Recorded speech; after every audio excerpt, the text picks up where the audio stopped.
పాత రోజుల్లో multi starrer సినిమాలు గొప్ప ట్రెండ్ గా ఉండేవి, కానీ కాలక్రమేణా ఈ ట్రెండ్ తగ్గిపోయింది. ఇప్పుడు సంవత్సరానికి కొన్ని మల్టీ స్టారర్ సినిమాలు మాత్రమే, అది పెద్ద స్టార్స్ తో చూస్తున్నాం. బాలీవుడ్ ఫిల్మ్ మేకర్ కరణ్ జోహార్ గతంలో కభీ ఖుషీ కభీ గమ్, కభీ అల్విదా నా కెహనా లాంటి చాలా మల్టీ స్టారర్ సినిమాలు తీశారు. ఈ రోజుల్లో మల్టీ స్టారర్ సినిమాలు తీయడం చాలా కష్టమని, ఈ తరం నటులు చాలా ఎక్కువగా ఆలోచిస్తారని, అతిగా విశ్లేషిస్తారని ఆయన అంటున్నారు. ఇటీవలి ఇంటర్వ్యూలో కరణ్ ఇలా అన్నారు: ఇది చాలా కష్టం. మొదటగా నటులకు వారి స్వంత వ్యూహాలు, ఆలోచనలు, భావజాలాలు ఉన్నాయి. వారికి సలహా ఇచ్చే వాళ్ళు కూడా ఉన్నారు. ఆ రోజుల్లో ఎవరు అంతగా ఆలోచించేవారు కాదు. అందరూ కలిసి చేద్దాం అనేవారు. షారుఖ్ K3Gని ఒప్పుకున్నప్పుడు స్క్రిప్ట్ కూడా చదవలేదు. సినిమాలో ఇతర నటులు ఉన్నారని తెలిసినా ఇది కరణ్ సినిమా, నేను చేస్తా అన్నాడు. కానీ ఈ రోజు ప్రజలు అతిగా ఆలోచిస్తున్నారు, అతిగా విశ్లేషిస్తున్నారు, అతిగా ఆశిస్తున్నారు, అన్ని అతిగా చేస్తున్నారు. అందుకే వారు అతిగా సాధించలేకపోతున్నారు. ప్రస్తుత తరానికి మల్టీ స్టారర్ సినిమాలు చేయడం వల్ల కలిగే ప్రయోజనాలను, ఇవి చేయడం ఎంత సులభమో చెప్పినా వారు ఇంటికి వెళ్లిన తర్వాత స్నేహితులు, కుటుంబ సభ్యులు, జీవిత భాగస్వాములు, సోషల్ మీడియాలో ఫ్యాన్స్ లాంటి సలహాదారుల మాటలు విని మనసు మార్చుకుంటారు. పాతకాలంలో ఉన్న సరళమైన నమ్మకం,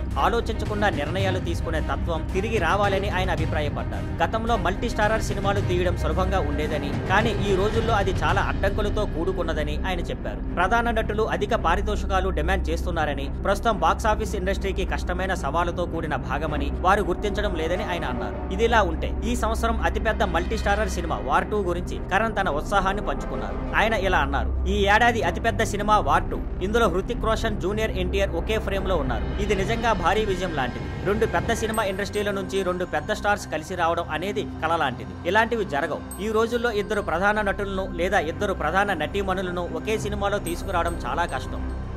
thank you for watching. Please like, share and subscribe.